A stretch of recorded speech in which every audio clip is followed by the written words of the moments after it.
Salut les héroïnes! Alors aujourd'hui j'ai envie de te confier quelque chose de particulier qui m'est arrivé de manière récurrente. En fait pendant des années j'ai eu du mal à revenir de mon fameux break de 3 semaines qui est un classique en France. Et pendant cette période de vacances, en fait je me déconnectais tellement qu'au bout de 3 semaines, j'avais l'impression presque de perdre mon identité, avec des questions existentielles telles que mais qu'est-ce que je suis venue faire sur Terre? Est-ce que en fait ce travail compte vraiment pour moi? À la fin, je ne savais même plus presque où j'habitais et si j'avais vraiment une famille. C'était un peu bizarre. J'en ai même parfois oublié mon code de carte bleue que je faisais d'habitude en pilote automatique. Et c'est comme si, à la fin, eh bien, tout ce que j'avais construit finalement jusqu'ici n'avait plus trop de sens. Eh oui, c'est un petit peu particulier comme sensation, donc je me demande si ça t'est arrivé aussi à toi, mais on va voir dans cette vidéo justement comment analyser tout ça. Et je vais te poser aussi des questions à toi, et tu vas voir que ce n'est peut-être pas par hasard si toi aussi tu as fait l'expérience de cette mini-dépression post-vacances.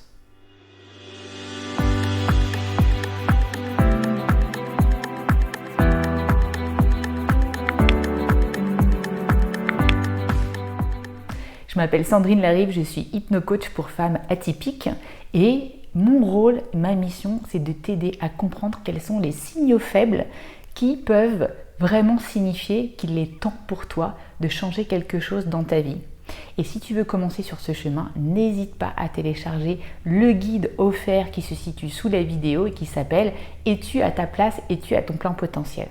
Alors je ne sais pas si c'est le cas pour toi, mais j'ai eu toujours besoin vraiment de me déconnecter à fond, de déconnecter mon cerveau pendant les vacances pour compenser d'une certaine manière mon hyperactivité tout le reste de l'année.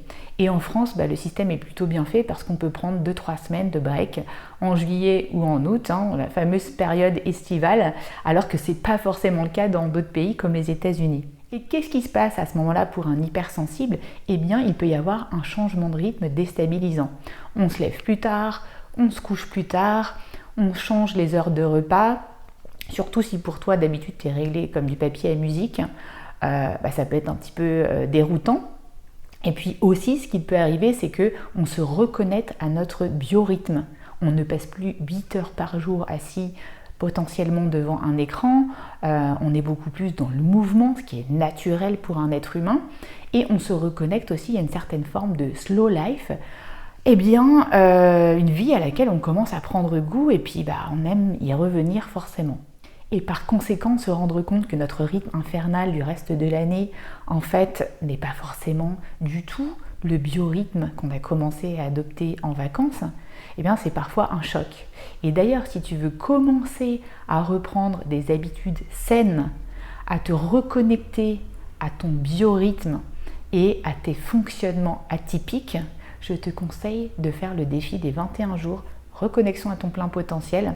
C'est 21 jours pour te reconnecter à ce qui te convient à toi et ne pas continuer en pilote automatique avec des habitudes qui ne te conviennent pas. Et fin août, début septembre, c'est le moment génial pour reprendre des bonnes habitudes pour la rentrée et reprendre les commandes de ta vie. Deuxième point d'analyse de cette situation, en fait, qu'est-ce qui se passe quand je prenais aussi ces 3 semaines? C'est que je débranchais la prise, je débranchais la tension permanente dans mon cerveau, cette charge mentale aussi que j'avais tous les jours, entre les choses à organiser, le travail, etc. Et du coup, ça me créait un énorme relâchement d'un coup, donc un énorme contraste. C'était comme si je passais en fait d'une pensée divergente, hyper arborescente, hyper tendue en permanence à un encéphalogramme plat. Et c'est souvent au début des vacances que je tombais malade parce qu'en fait tout se relâchait, mon cerveau, mon corps, les tensions dans mes muscles. Qu'est-ce qui se passait aussi? C'est que boulot, vacances, boulot de cette manière, c'était passé d'un environnement de grande contrainte à un environnement de grande liberté et repasser encore à beaucoup de contraintes d'un seul coup.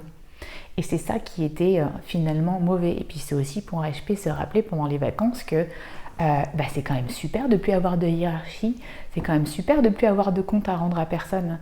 Et quand on y revient, ça demande parfois une énorme réadaptation. Par contre, ce qui est important de dire, c'est qu'à la fin de ma période de salariat, en fait, ces moments-là devenaient de plus en plus des mini-dépressions au niveau du retour au travail et que là, ça voulait dire quelque chose en plus. Ça voulait dire aussi que je ne me sentais plus à ma place. Mais on me disait à chaque fois, non, mais c'est pas grave, ça va prendre quelques jours, t'inquiète pas, ça arrive à tout le monde, tu vas revenir dedans. Oui, mais en fait, c'est pas parce qu'on peut y revenir, c'est pas parce qu'on peut revenir dans le pilote automatique que c'est bon pour nous.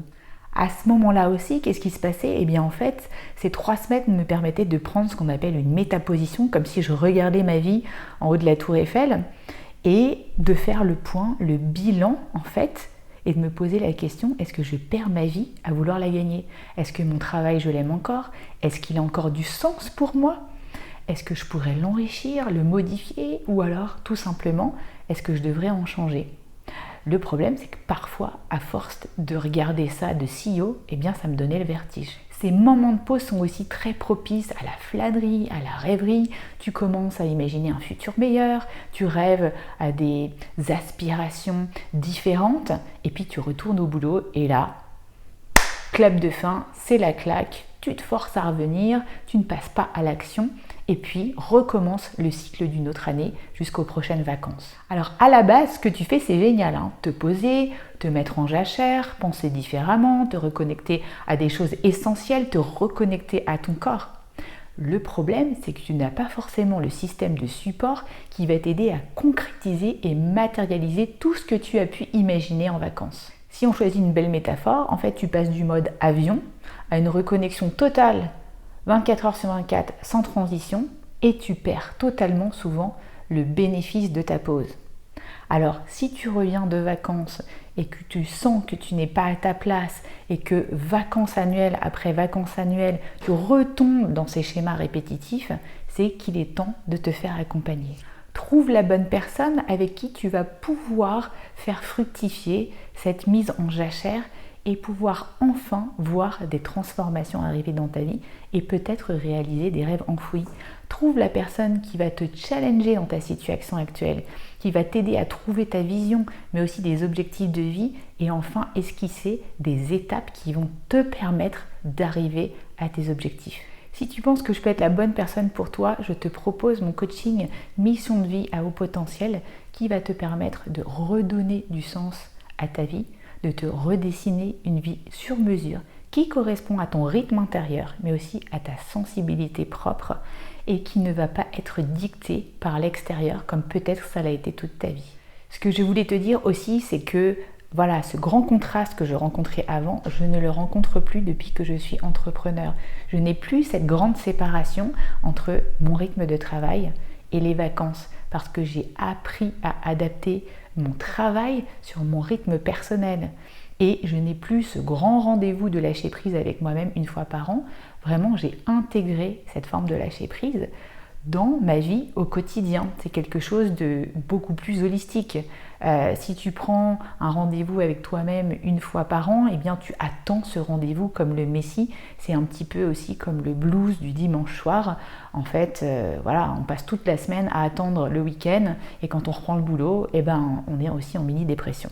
Donc pense aussi comment réintégrer les petits plaisirs, les moments de pause que tu avais en vacances dans ton quotidien et tu verras, ça va aller beaucoup mieux.